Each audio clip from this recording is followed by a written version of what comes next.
Assalamu alaikum. Welcome back. Today we will be reading Respiratory Anatomy.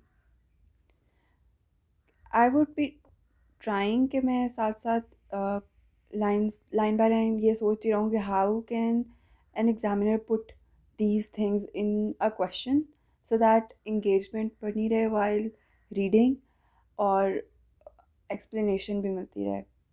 But you can tell me in the comments कि आपको कौन सा format ज़्यादा better लगेगा. What would you prefer, right? So we have respiratory tree and we have conducting zone. उसमें अब जो respiratory tree होता है ना उसके दो होते हैं, एक तो conducting zone होता है और एक होता है आपके पास respiratory zone. ठीक है, respiratory में आपके पास gas exchange होता है और यहाँ पर और इसके functions होते हैं. We'd have a look at it. Conducting zone, large airway consists of nose. इसमें nose आता है, pharynx, larynx, trachea, bronchi. Bronchi तक आपके पास conducting zone होता है. Airway resistance highest in the large to medium size bronchi. जो large to medium size bronchi होते हैं ना वहाँ पर क्या होता है, एयरवे रेजिस्टेंस जो होती है वो हाईएस्ट होती है.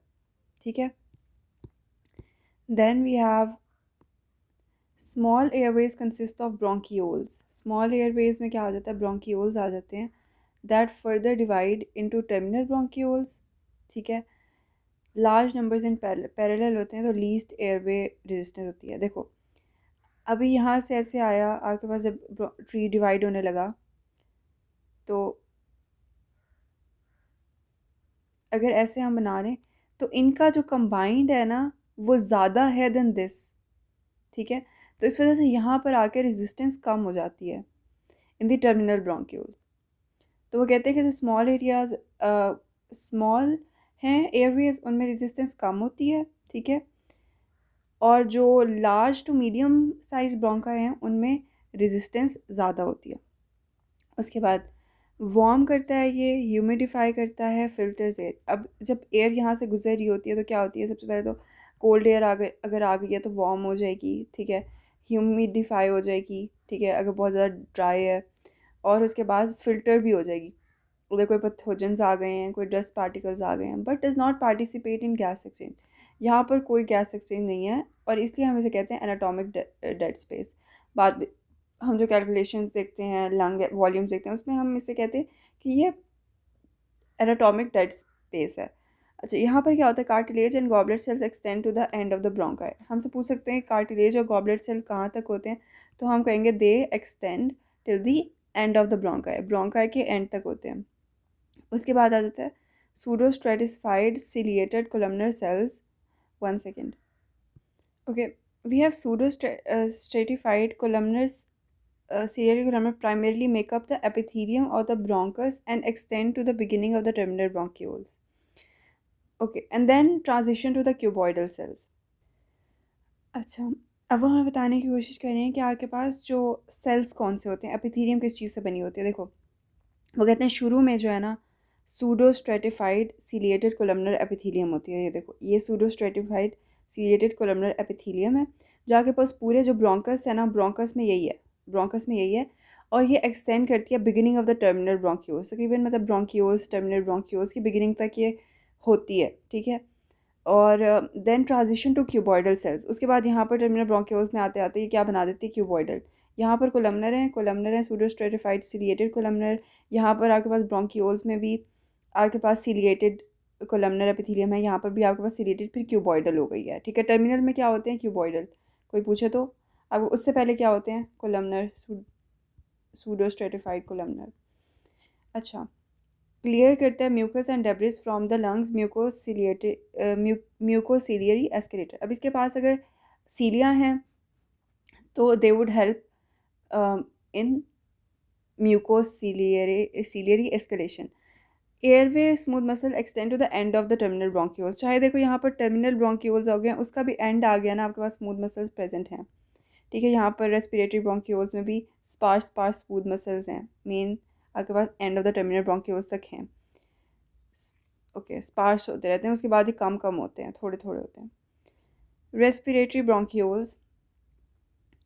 अच्छा, इसमें क्या होता है कि you have lung parenchyma consist of respiratory bronchioles, alveolar ducts and alveoli. अब जो आपके पास रेस्पिरेटरी जोन आ जाता है ना, उसमें आपके पास रेस्पिरेटरी ब्रोंक्यूल्स आ जाते हैं, आपके पास एल्वियोलर डक्ट्स आ जाते हैं और आपके पास एल्वियोलाई आ जाते हैं। ठीक है, पार्टिसिपेट करते हैं गैस एक्सचेंज, ये एक्टिवली पार्टिसिपेट कर रहे होते हैं गैस एक्सचेंज में, यहाँ पर हो रही होती है गैस एक्सचेंज। ऊपर आपके पास क्या हो रहा था, वार्म ह्यूमिडिफाई हो रही थी, फिल्टर हो रही थी। यहाँ पर cilia terminate in the respiratory bronchioles, जो सीलिया है ना कहाँ टर्मिनेट कर रहे हैं, रेस्पिरेटरी ब्रोंक्यूल तक आते आते यहाँ पर सीलिया टर्मिनेट कर जाएंगे। देखो यहाँ पर ज़्यादा थे, यहाँ पर कम होते जा रहे हैं। ठीक है, alveolar macrophages clear debris and participate in the immune response. अब यहाँ पर जो चीज़ आपके डिफेंस के लिए हेल्प कर रही है वो एल्वियोलर मैक्रोफेजेस हैं, राइट। रेस्पिरेटरी ब्रोंक्यूल्स में आपके पास क्यूबॉइडल एंड स्क्वेमस एपिथेलियम आती है, स्मूथ मसल बहुत स्पार्स हो जाते हैं, सीलिया बहुत कम हो जाते हैं। यहाँ पर देखो क्लब सेल्स आपको प्रेजेंट देखने को मिलते हैं और क्यूबॉइडल सेल्स यहाँ पर प्रेजेंट हैं, स्क्वेमस सेल भी प्रेजेंट है। एल्वियोलर सैक्स में आपके पास क्या है, टाइप 1 न्यूमोसाइट्स हैं, टाइप 2 न्यूमोसाइट्स हैं, alveolar macrophages and they help in defence. और then we also have capillaries, क्योंकि यहाँ पर आपके पास मेन गैस एक्सचेंज हो रहा है। Then we have lung anatomy. अब लंग की एनाटमी देखते हैं, and then we'd have a look at diaphragm के स्ट्रक्चर्स। लंग एनाटमी, अब जो राइट लंग है ना उसके 3 लोब्स हैं। You have this right lung और उसके कितने हैं, 3 lobes, 1 2 3। Left has less lobes two and lingula. Left के ना कम लोब होते हैं। Let me figure out left कौन सा है, ये राइट है, हाँ राइट ये है, ये लेफ्ट है, ये राइट होगा, ये नहीं, ये फिर पोस्टीरियर से है तो ये लेफ्ट है और ये राइट है। तो जो लेफ्ट जो है ना उसके लेस लोब्स होते हैं, मतलब 2 लोब्स होते हैं, एंड लिंगुला भी होता है उसके पास, homologue of the right middle lobe. Right middle lobe की जगह उसके पास एक बस लिंगुला होता है। Okay, instead of a middle lobe left lung has a space occupied by heart. देखो जो लेफ्ट लोब है उस साइड पे हार्ट आ जाता है, इस वजह से उसका जो मिडल लोब है ना वो नहीं होता और उसकी जगह सिर्फ उसके पास लिंगुला होता है। ठीक है, लेफ्ट के पास, लेकिन राइट लंग के पास सब कुछ है, 3 लोब्स हैं। Relation of the pulmonary artery to the bronchus. अब ब्रोंकस का पल्मोनरी आर्टरी से क्या रिलेशन है, each lung hilum is describe by RALS, right anterior left superior. ठीक है, वो कहते हैं कि जैसे ब्रोंकस है ना उसमें राइट पल्मोनरी आर्टरी और लेफ्ट पल्मोनरी आर्टरी का क्या रिलेशन है, तो कहते हैं राइट उसके इंटीरियर आ जाती है और लेफ्ट उसके पोस्टीरियर आ जाती है। Carina is posterior to the ascending aorta. वगैरह जो असेंडिंग एओर्टा होता है ना उसके करीना जो जहाँ पर ये डिवाइड हो रहे होते हैं, राइट। तो यहाँ से एओर्टा ऐसे जाएगी, एओर्टा के पीछे होगा, ये एओर्टा के पीछे होगा carina, and anteromedial to the descending aorta, और डिसेंडिंग एओर्टा के एंटीरो मीडियल होगा, ये डिसेंडिंग उसके पीछे जा रही है, डिसेंडिंग के एंटीरो और मीडियल होगा, right. Right lung is much more common site for inhaled foreign bodies because right means stem bronchus is wider, more vertical and shorter than left। वो कहते हैं जो राइट मेन स्टेम ब्रोंकस है ना वो काफ़ी वाइडर है, एक तो वाइडर भी है, फिर ज़्यादा वर्टिकल भी है एंड शॉर्टर भी है, छोटा भी है देन द लेफ्ट। ये देखो इसमें अच्छी तरह से डिपिक्ट नहीं हो रहा, लेकिन डायग्राम भी नहीं है कोई। खैर जो राइट लंग होता है, राइट साइड होती है वो ज़्यादा ससेप्टेबल होती है इस हिसाब से then left. If you aspirate a peanut, अब अगर आप ये बहुत ज़्यादा क्वेश्चंस में आ सकता है कि किसी ने पीनट की कौन से लंग में गई होगी, कौन से लोब में गई होगी, clinically it is very important. While supine, जब एक बंदा सुपाइन होगा तब क्या होगा, जब एक बंदा सुपाइन होगा usually enter superior segment of the right lower lobe, तो वो कहाँ एंटर करेगी, superior segment of the right lower lobe होगी। While lying on the right side usually enters the right upper lobe, up right होगी तो right lower lobe. अगर किसी ने पीनट इनहेल किया और वो अगर या तो सुपाइन है, ठीक है, या तो वो सुपाइन है या वो अगर अपराइट है, अपराइट, तब वो कहाँ जाएगी, अपराइट है या फिर वो सुपाइन है, मतलब सीधा सामना उसका, या तो वो लेटा हुआ है या फिर सीधा सामने बैठा हुआ है, तो आपके पास जो राइट लोअर लोब होगा ना, लोअर लोब होगी, वहाँ आपको पीनट मिलेगी। पीनट कहेगी कि मैंने राइट लोअर लोब में जाना है। अगर आपके पास इनहेल किया है और वो कहाँ चली गई है, वो था लाई कर रहा था ऑन द राइट साइड पे वो बंदा लाई कर रहा था, तब आपके पास कहाँ वो इनहेल करेगी उसको, तब वो होगी right upper lobe. Right upper lobe, right upper lobe में कब होगी, जब वो बंदा अपने राइट साइड पे सो रहा था, तो राइट अपर लोब लोब होगी। ठीक है। और अगर उसने इनहेल किया या वो सुपाइन है या वो अपराइट पोजीशन पे है, तब उसको कहाँ मिलेगी, तब उसको मिलेगी राइट लोअर लोब में। Right, now let's have a look at these diagrams. Left upper lobe उसका ऑब्लिक फिशर है, देन लेफ्ट लोअर लोब है।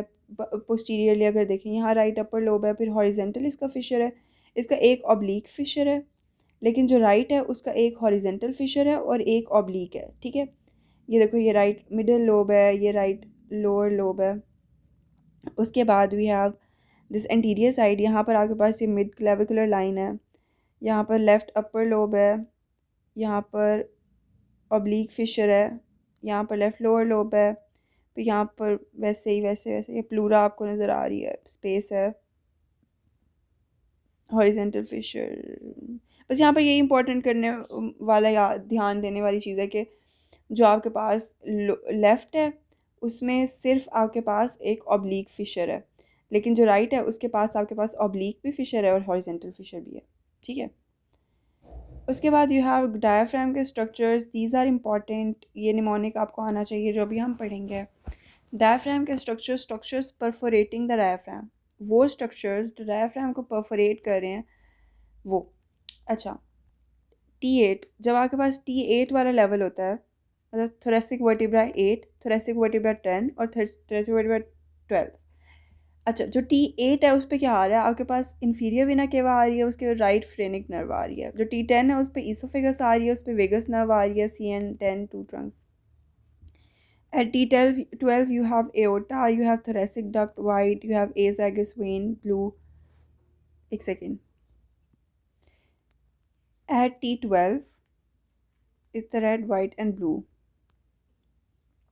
Okay. अब वो कहते हैं कि नंबर ऑफ लेटर्स T8 जो होता है ना वीना केवा, T10 जो होता है ना इसोफेगस, वो कहते इसका निमोनिक क्या रहता है, I ate 10 eggs at 12। I8 मतलब अगर 8 है, T8 है, तो आपके पास क्या होगा, इन्फीरियर वेना केवा है, और साथ इसके अटैच कर लो आप राइट फ्रेनिक नर्व भी, राइट फ्रेनिक नर्व और इन्फीरियर वेना केवा।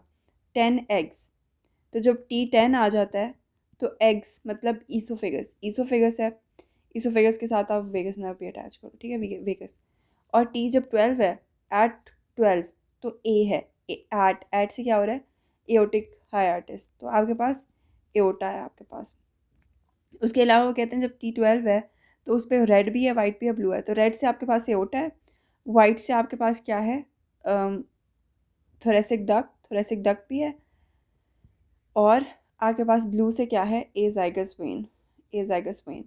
तो क्या होगा, I8 inferior vena cava 8, 10x T10 oesophagus, eight 12 aorta T12, और इसके साथ आपके पास T12 पे थोरेसिक डक्ट भी आपको मिलती है और एजाइगस वेन भी मिलती है, यहीं से एंटर हो रही होती है।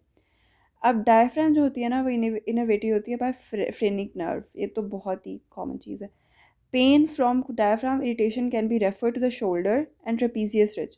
कोई बंदा पूछ सकता है कहाँ पर अगर किसी बंदे को डायफ्राम में इरिटेशन हो रही है, where can the pain go, then the pain can go to the shoulder C5 में, और ट्रेपीजियस रिज जो होती है वो C3 और C4 वहाँ पर रेफर हो सकता है। Phrenic nerve causes elevation of the ipsilateral hemidiaphragm on X-ray। अच्छा, अगर आपके पास फ्रेनिक नर्व इंजरी हो गई है तो क्या करेगा वो, एलिवेशन करा देगा of ipsilateral hemidiaphragm on X-ray. X-ray पे आपको एक साइड जो है ना बहुत ज़्यादा एलिवेटेड नज़र आएगी। ठीक है, एलिवेटेड नज़र आएगी, क्यों, क्योंकि वहाँ पर कॉन्ट्रैक्शन नहीं पॉसिबल ना, क्योंकि वो कॉन्ट्रैक्ट है तो वो ऐसे हो रही है, राइट। जब वो कॉन्ट्रैक्ट नहीं होगी, वो रिलैक्स होगी, then it would go upward. C3, C4 and 5 keep the diaphragm alive। वो कहते हैं other bifurcation, the common carotid bifurcate. अच्छा, ये अब और बाइफर्केशन है कहाँ कहाँ पर हो रही हैं। तो वो कह रहे हैं कि जब आपके पास C4 पे ना कॉमन कैरोटिड आपके पास होती है, वो बाइफरकेट होती है। ट्रेकिया जो होती है ना, वो कब बाइफरकेट करिए, कहाँ पर बाइफरकेट करिए, T4 पे, ठीक है, ट्रेकिया T4 पे। और एब्डोमिनल एओर्टा कहाँ पर बाइफरकेट करिए, L4 पे, ठीक है। C4 पे कौन बाइफरकेट कर रहा है, कॉमन कैरोटिड। T4 पे कौन बाइफरकेट कर रहा है, ट्रेकिया। L4 पे कौन कर रहा है, एब्डोमिनल एओर्टा, राइट। तो this part ends here, next हम फिजियोलॉजी स्टार्ट करेंगे। And thank you so much for watching this, and do let me know in the comments if this helped you. And yes, see you in the next.